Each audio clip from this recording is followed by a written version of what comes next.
Good morning friends, very warm welcome. कई दिनों से आप लोगों के साथ जुड़ने की एक वजह ढूंढ रहा था। सीडीएस बिपिन रावत के देहांत के बाद कुछ इस तरह का माहौल बना कि वीडियो बनाने का मन ही नहीं करा, लेकिन आज खबर निकल कर आई है तो मैं आप लोगों के साथ उसको साझा कर रहा हूँ।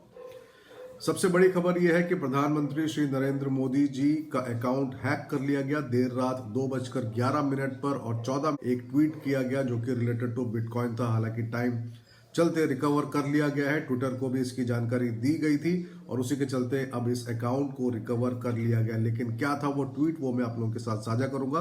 और इसी पर पीएमओ का बयान आया है कि इस ट्वीट को नजरअंदाज किया जाए।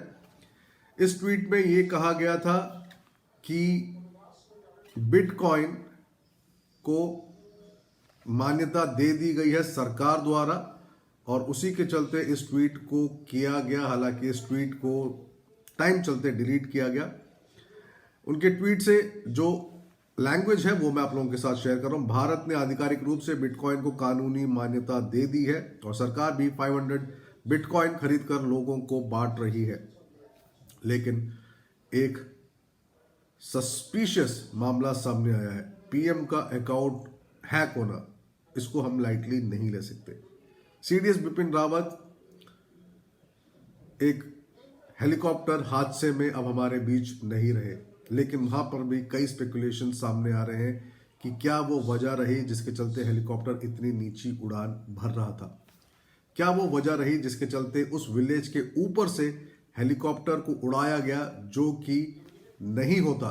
रूट क्यों बदला गया, ये भी एक सवालिया निशान खड़ा हो रहा है। ये एक खबर निकल कर आई थी कल एक वेबसाइट के द्वारा। कहा गया कि विलेज के ऊपर से नॉर्मल रूट नहीं है, साइड से हर बार एक रूट है जो कि आर्मी हेलीकॉप्टर्स यूज करते हैं। लेकिन विलेज में इतने पास में और इतनी नीची उड़ान हेलीकॉप्टर ने क्यों भरी, ये अब एक सवालिया निशान खड़ा होता है।